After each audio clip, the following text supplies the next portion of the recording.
Installing a mixer basin faucet is easier than you think. With just a couple of tools and the right steps, you can get a smooth, leak-free setup in minutes. Let's walk through it step by step. Step 1. Unbox and prepare.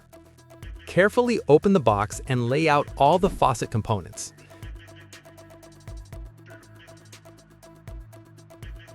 For this installation, you'll only need a screwdriver and an adjustable wrench. Step 2. Secure the faucet body. Locate the hex bolt and hex nut on the faucet. Tighten the hex bolt first, then secure it further by tightening the hex nut to lock the faucet assembly in place. Step 3. Arrange the water supply hoses. Position the connection hoses neatly. The blue hose is for cold water, and the red hose is for hot water. Make sure both hoses are straight and untangled.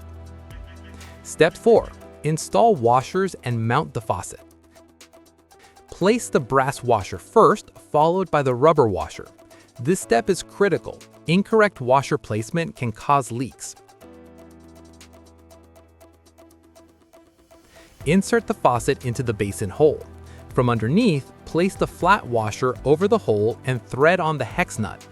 Tighten it by hand first, then finish tightening with an adjustable wrench. Step 5. Connect hot and cold water lines.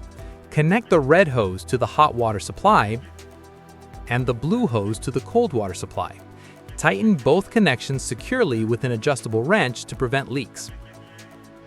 Once everything is connected, turn on the water and test the faucet. Straight on gives you cold water, and turning to the right delivers hot water.